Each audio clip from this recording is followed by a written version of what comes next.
Hello, good morning, students. I am your English teacher Sunita Rathod. Once again, I welcome you all in English compulsory class.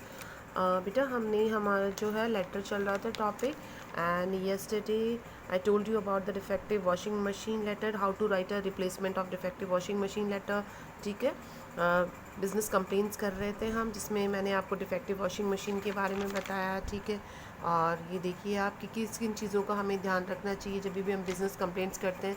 अगर हमारी complaint किसी product के regarding है, मान लो आपने कोई सामान ख़रीदा और वो ख़राब निकल गया, तो वापस हम उस ऑर्गेनाइजेशन को, उस फर्म को, उस कंपनी को लेटर लिखेंगे, भाई हमने आपसे ये सामान ख़रीदा था, ठीक है, इतनी डेट को खरीद. भाई आपको पूरा जानकारी, आपको इन्फॉर्मेशन आपको पूरी देनी होगी कि ये प्रोडक्ट इस कंपनी का हमने इस डेट को ख़रीदा था, ठीक है, और ये अब ख़राब निकल गया है, तो वो उसके लिए लिखा था. ठीक है, फिर मैंने आपको एक होमवर्क दिया था एलईडी के बारे में कि आप इसी तरीके से अगर आपने कोई एलईडी ख़रीदी है, ठीक है, और वो डिफेक्टिव है, वो काम नहीं अच्छे से कर रही, तो आपको वापस डीलर को जो है लेटर लिखकर उसे बदलवाना है. आज बिज़नेस कंप्लेंट जो है मैं करवाती हूँ आपको, ये लास्ट बिज़नेस कंप्लेंट है, इसके बाद में फिर हम आगे इन्फॉर्मेशन वगैरह ये वाले करेंगे. ठीक है, business complaint letter, outstanding payment, overdue payment, warning letter. इसका मतलब है आउटस्टैंडिंग, बकाया, बकाया पेमेंट के लिए. ओवरड्यू, ओवरड्यू का मतलब भी यही होता है कि बहुत ज़्यादा ड्यू चल रहा है जो पेमेंट है. वार्निंग लेटर, वार्निंग का मतलब होता है चेतावनी. ठीक है, चेतावनी वाला लेटर.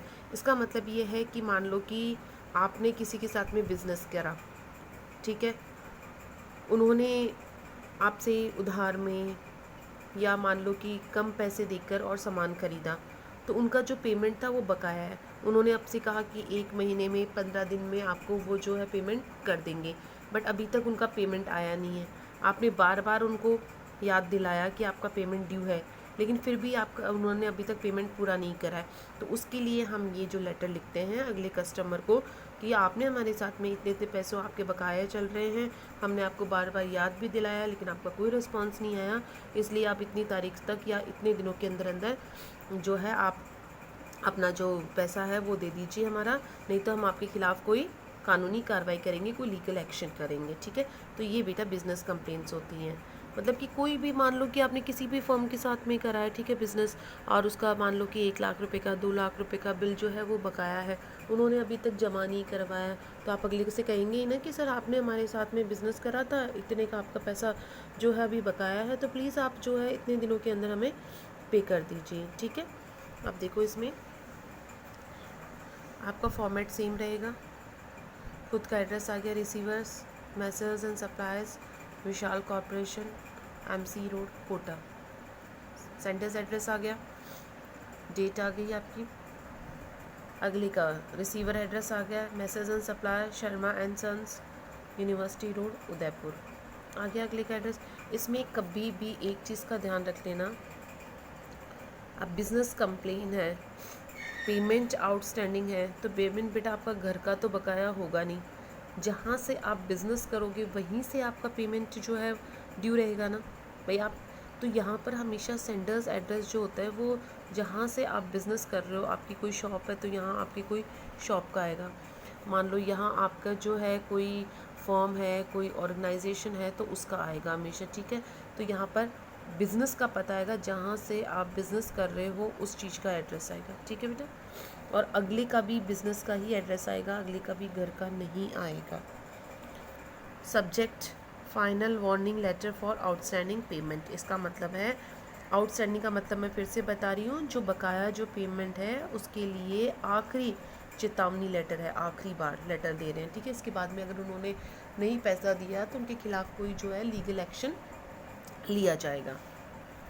डियर सर, इसमें ओनली सर का भी यूज़ कर सकते हैं, डियर का भी यूज़ कर. देखो बेटा मैंने कहीं पर भी आप देख रहे हो कॉमा का यूज़ नहीं लिया है, सो डोंट यूज़ कॉमा. ठीक है, आपको कॉमा का यूज़ नहीं लेना है. सैल्यूटेशन में हम डियर सर भी बोल सकते हैं, ओनली सर भी लिख सकते हैं, डियर सर्स भी लिख सकते हैं. सर्स इसलिए लिख सकते हैं क्योंकि ज़रूरी नहीं कि फॉर्म में एक जने को ही आप लिख रहे हो. ठीक है, फॉर्म में बहुत सारे जने हैं, ठीक है, तो उनके लिए भी आप सर्स का भी यूज़ ले सकते हो. ओके बेटा, this is to inform you that after sending several warning letters, we have still not received any response from you. This is to inform you. ये आपको सूचना के लिए डेट कि बहुत सारे, सेवरल का मतलब बहुत सारे चेतावनी भरे लेटर्स भेजने के बाद में we have still not received any response from you, अभी भी आपकी तरफ से हमें कोई रिस्पॉन्स नहीं मिला है, कि हम आपको ये सूचना कर रहे हैं कि हमने आपको बहुत सारे लेटर्स भेजे लेकिन आपने उनका कोई रिस्पॉन्स नहीं दिया है। Your payment is still outstanding of amount ₹70,000, आपका जो पेमेंट है वो अभी भी बकाया है। कितनी पैसों का?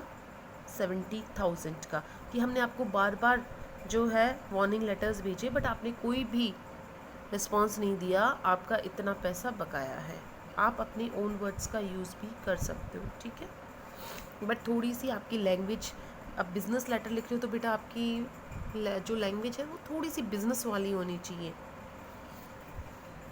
फिर है आपका we inform you several times, हमने आपको कई बार सूचित करा, but there was no response, लेकिन आपकी तरफ से कोई जवाब नहीं था। Please consider this final warning letter, please आप इस लेटर को फाइनल वार्निंग लेटर समझिए। We request you, paragraph change करना है, यहाँ पर स्पेस नहीं थी बट यहाँ पैराग्राफ चेंज करना है, मैंने पैराग्राफ चेंज करा है, ठीक है। We request you that please pay your due payment, हम आपसे रिक्वेस्ट करते हैं कि आप अपना जो पेमेंट ड्यू है उसको पे करिए इन विदिन 7 days, कितने दिनों के अंदर? 7 दिनों के अंदर अंदर। Otherwise we shall take some legal action against you, नहीं तो हम आपके खिलाफ कोई कानूनी कार्रवाई करेंगे। थैंक यू, इसमें सिंसियरली का यूज़ भी कर सकते हैं, फेथफुली का यूज़ भी कर सकते हैं। जिसने लेटर लिखा उसका नाम आ जाएगा, प्रॉपर्टी है मतलब मालिक, मतलब कि मालिक की जो है वो लिख रहा है। अब इसमें बेटा देखो, इसमें हम चाहते तो इसमें ना वी विल का भी यूज़ ले सकते थे कि वी विल टेक, ठीक है, बट यहाँ शैल का मैंने यूज़ इसलिए लिया है क्योंकि ये जो है लीगल एक्शंस के लिए है, तो जहाँ तक कोई कानूनी कार्रवाई आती है ना तो वो हम शैल का यूज़ लेते हैं, ठीक है। हमें कोई भी जो लीगल काम होता है, कानूनी कार्रवाई होती है, उसके लिए हम शैल का यूज़ लेते हैं। आया समझ में आपको? फिर से बता रही हूँ, देखो, अगर आपका कोई भी बिज़नेस लेटर है कोई बकाया पेमेंट के लिए, आपने किसी के साथ में बिज़नेस करा, उसका पैसा भी बाकी है, उसने पैसा नहीं दिया है, तो हम अगले को लेटर लिखेंगे, ठीक है। लेटर हम उसको इसलिए भी लिख सकते हैं, याद दिलाने के लिए भी, कि भई आपका पैसा बकाया चल रहा है, ठीक है, तो आप प्लीज़ इतने दिनों के अंदर इसको जो है पैसा सबमिट करवा दीजिए, ये भी हो सकता है। या फाइनल चेतावनी भरा लेटर भी हो सकता है कि हमने आपको बार बार याद दिलाया लेकिन आपने अभी तक कोई पैसा ही नहीं दिया है, अगर अब आप हमारा पैसा नहीं देंगे तो हम आपको इतने दिनों के अंदर नहीं देंगे तो हम आपके खिलाफ़ कानूनी कार्रवाई करेंगे। तो ये वाला जो लेटर है वो फाइनल वार्निंग लेटर है, ठीक है, कि बकाया राशि के लिए फाइनल वार्निंग लेटर है। पूरा बताना है अगले को कि सर हमने आपको बार बार जो है याद दिलाया, बार बार हमने लेटर्स भेजे, आपने कोई रिस्पॉन्स नहीं दिया, ठीक है।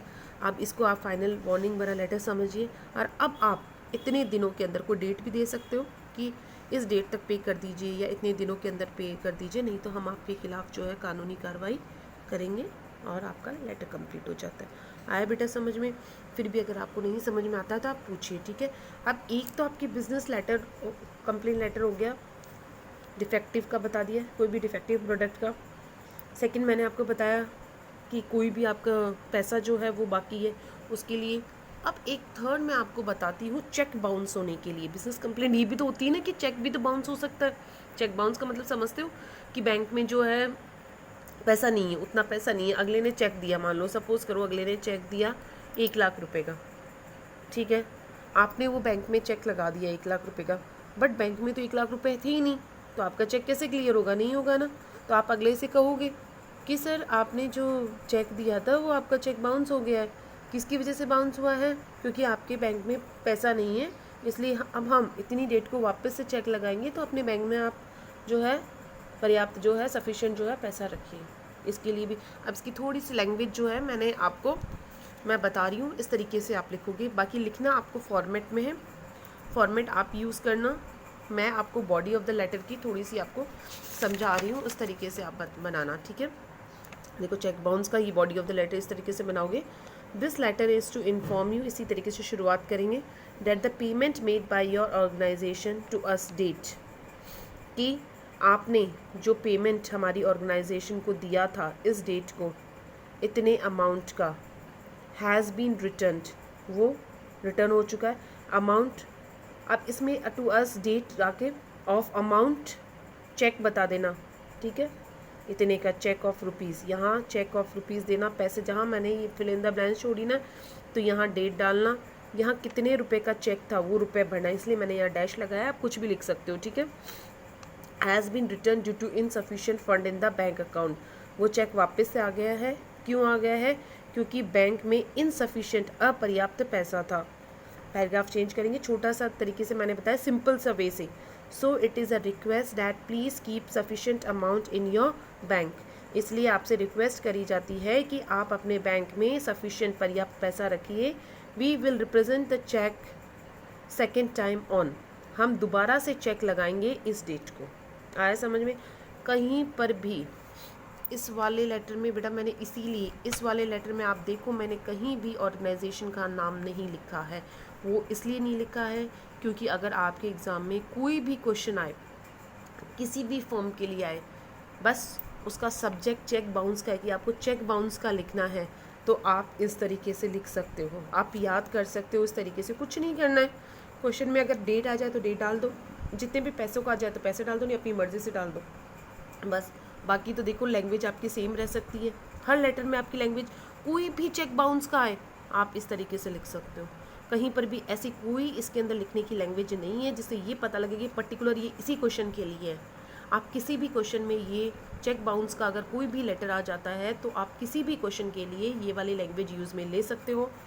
बिल्कुल देखो कहीं पर भी कहीं कोई फर्म का नाम नहीं आ रहा, कोई ऑर्गेनाइजेशन का नाम नहीं आ रहा, कहीं कोई कंपनी का नाम नहीं आ रहा, ठीक है। बस हमने इसमें यही लिखा है, छोटा सा लेटर है कि हम आपको ये सूचित करते हैं कि आपने हमारी बैंक में जो इतने का चेक जमा करवाया था वो वापस आ गया है, रिटर्न होकर आ गया है बैंक से, क्योंकि आपके बैंक में पैसा नहीं था, तो आपसे रिक्वेस्ट करी जाती है कि आप अपने बैंक में पैसा रखिए, हम दोबारा से चेक लगाएंगे इतनी डेट को। सिंपल सा वे है।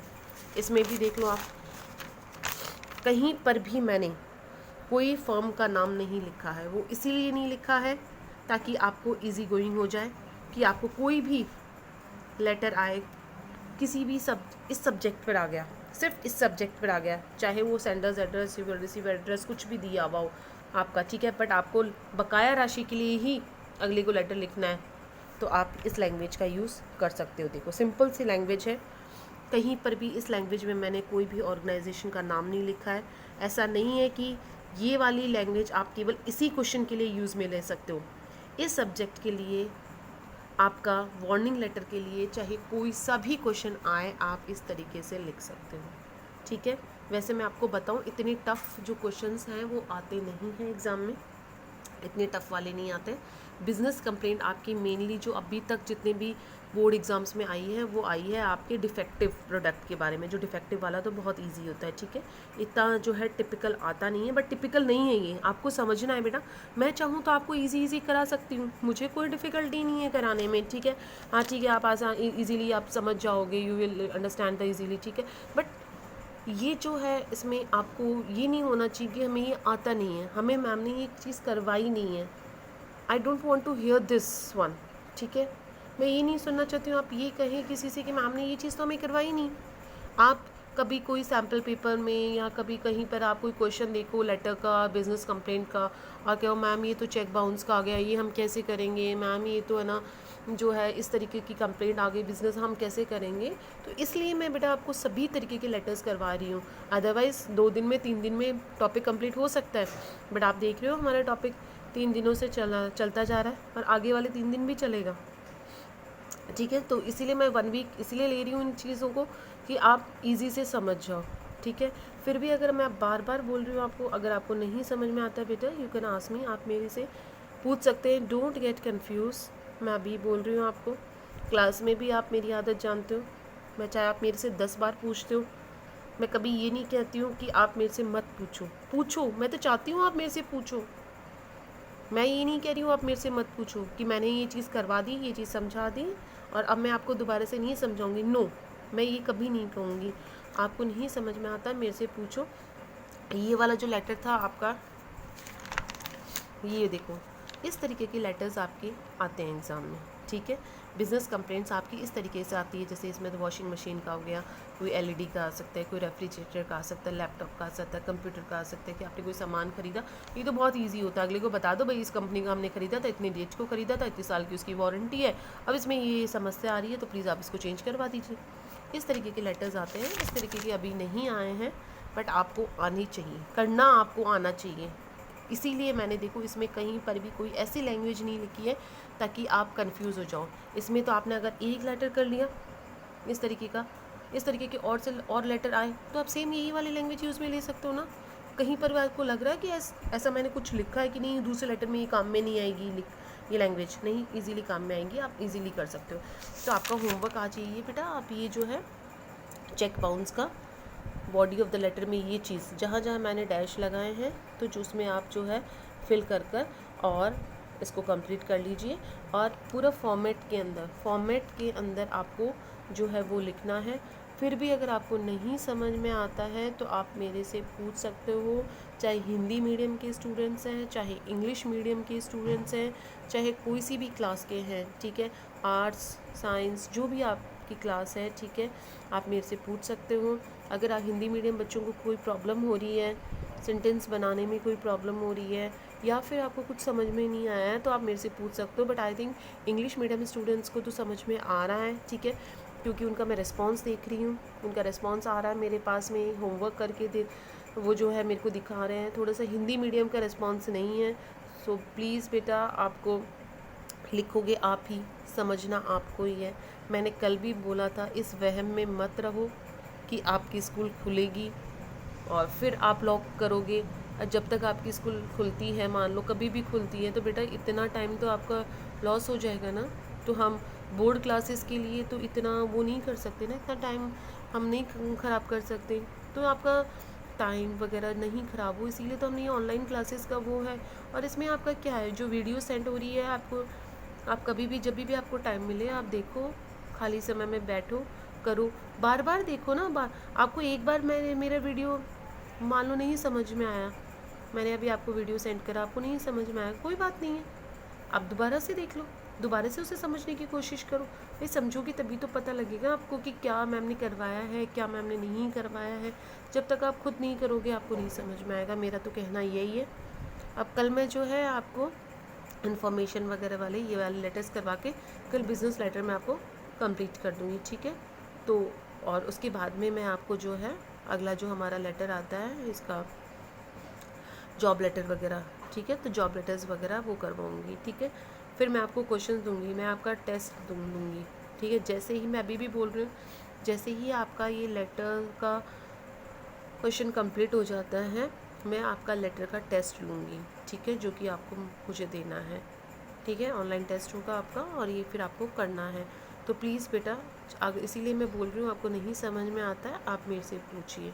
जब तक आप नहीं पूछोगे मुझे नहीं पता लगेगा। मैंने कल भी आपसे करा था कि आप मेरे सामने नहीं हो, मैं आपके फेस एक्सप्रेशंस नहीं रीड कर पा रही हूँ। मैं केवल अपनी तरफ से जो मुझे ऐसा लगता है कि नहीं ऐसे बच्चे ये चीज़ नहीं समझे, मैं मेरी तरफ से बिल्कुल इजी गोइंग समझा रही हूँ, ये सिंपल से सिंपल वर्ड्स का यूज़ करके समझा रही हूँ। हिंदी मीडियम बच्चे इंग्लिश में नहीं समझते हैं तो मैं हिंदी में समझा रही हूँ, ठीक है।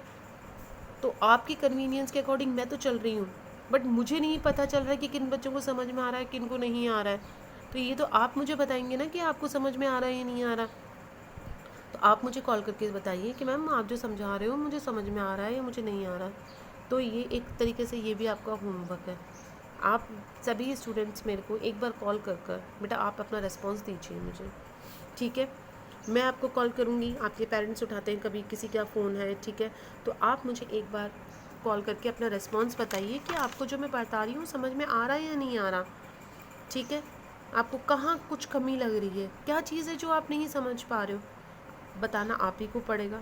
मैं अभी भी बोल रही हूँ, मैं सिर्फ आपको समझा सकती हूँ, इसके अलावा कुछ नहीं कर सकती यहाँ पर, ठीक है। क्लास में तो मुझे पता लग जाएगा, हाँ चुपचाप बैठे हो कुछ नहीं कर रहे हो, इसका मतलब इट मीन्स आपको समझ में नहीं आया है। लेकिन यहाँ तो ऐसा नहीं है ना, यहाँ तो आप मुझे बताओगे तभी पता लगेगा, ठीक है। तो आप मुझे कॉल करके बताइए मैम मुझे ये चीज़ समझ में नहीं आई, ये चीज़ समझ में आ गई, ठीक है। तो बिज़नेस कंप्लेंट मैंने आपको दोनों तरीके की बता दी है, जब कोई चीज़ ख़राब होती है, जब कोई प्रोडक्ट ख़राब होता है तो उसको चेंज करवाने के लिए भी मैंने आपको बता दिया है, ठीक है। या कोई पेमेंट ड्यू चल रहा है, आपने किसी के साथ बिजनेस करा तो उसके लिए भी, ठीक है। थोड़ी सी लैंग्वेज बिजनेस वाली होती है इसके अंदर। Okay students, I hope you are understanding, but still you are not understanding, you can ask me, ठीक है। आप मेरे को एक बार कॉल, समझ में आया तो भी कॉल करिए, ठीक है, नहीं समझ में आया तो भी कॉल करिए, ओके। ये आपका होमवर्क ही मान के चलिए। Okay, thank you and have a nice day.